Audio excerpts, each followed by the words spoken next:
Kumusta mga brad? Panoorin natin kung papaano sinalubong ng mga Russian si Pangulong Duterte nung bumisita ito sa Moscow, Russia noong May 22, 2017. Kung bago ka lang sa aking channel, huwag kalimutang i-click ang subscribe button at notification bell para updated ka sa mga kwento at trivia na gaya nito. Let's go! Nagtungo si Pangulong Duterte sa Moscow, Russia noong May 22, 2017 para simulan ang kanyang 4 na araw na official visit sa bansa. Ito'y para pagtibayin ang bilateral relations sa Russia. Dumating sa Vnukovo International Airport ang eroplano na sakay ang Pangulong Duterte kasama ang kanyang mga official delegation. Dumating ito mga past 11 ng gabi. Sa official visit na ito nakatakda ang pakikipag-meeting ng Pangulo sa dalawa sa highest official ng Russia. At ito nga'y sina Prime Minister Dmitry Medvedev at President Vladimir Putin.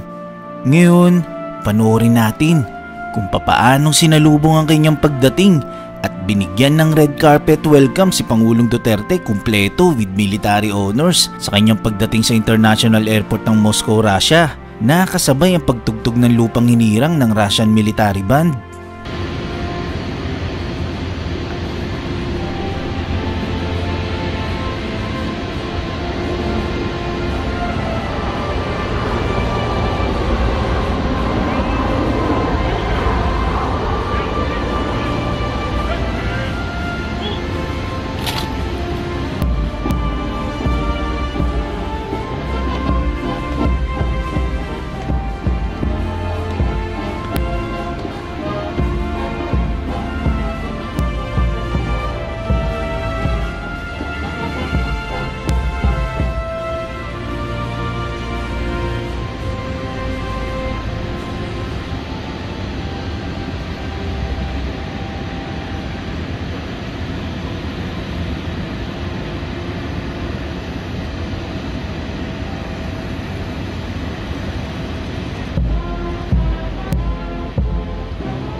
Alam nyo ba na sa pagdaan ng ilang taon matapos ang unang official visit ng Pangulong Duterte sa Russia ay lalo pang dumami ang mga Pilipino nagpupunta sa bansang ito para magtrabaho.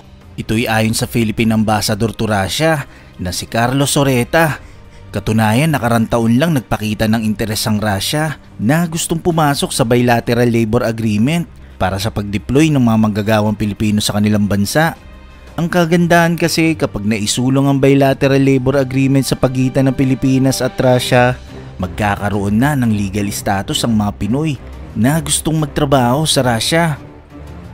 Nagustuhan mo ba ang kwentong ito? I-click na ang like button at i-share ang video na to. Mag-iwan lang na komento para sa inyong mga salubin. Maraming salamat. Hanggang sa muli.